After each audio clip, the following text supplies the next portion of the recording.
నిర్మాత ఇదిగో మళ్ళీ ఫెయిల్యూర్ హీరోని పెట్టుకుని మనం చేస్తే పోతాం రా అని ఆగుతాడు. ఇప్పుడు హీరోలే నిర్మాతలను చూస్ చేసుకుంటున్నారు, హీరోలే డైరెక్టర్ని ఎంపిక చేసుకున్నారు, హీరోలే హీరోయిన్ ఎంపిక చేసుకున్నారు. సినిమాలో పాత్రలో కథ అంతా హీరో ఎంపిక చేసుకుంటే ఎవడో డబ్బున్నటువంటి వాడు ఒకడు వచ్చి పెట్టుబడి పెడతాడు. పెట్టుబడి నడుస్తున్నంతసేపు ఇంకేంటి ప్రాబ్లం? ఇవి చూడడం అంటారా? ఖచ్చితంగా ఇప్పుడు పవన్ కళ్యాణ్కి 12 లక్షల మంది ఏమో పార్టీ మెంబర్స్ ఉన్నారు. ఈ 12 లక్షలు అయితే గ్యారంటీ వ్యూయర్సే కదా. ఆ పైన ఇంకో 10 లక్షలు వస్తారే కానీ తగ్గరు కదా.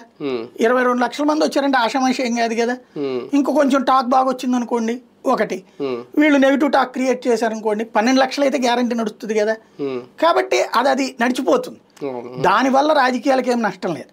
ఇంకోటి రాజకీయ పరంగా ఇప్పుడు వీళ్ళందరూ ఏం చేస్తారు నాకు తెలియకెడుతున్న మంత్రులందరికీ అంటే పని ఉంటది.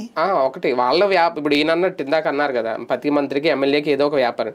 వాళ్ళ వ్యాపారాలు వేరు, ఈయన తెర మీద కనిపించేది ఈయన వ్యాపారం ఏం చేసుకుంటున్నారు. అప్పుడు ఫుల్ ప్లెడ్జ్డ్ పొలిటీషియన్ ఎలా అవుతారు? ఏముంది ఇప్పుడు వీళ్ళు మాత్రం అప్పుడు ఫుల్ ప్లెడ్జ్డ్ పొలిటీషియన్ అంటే ఏంటండి?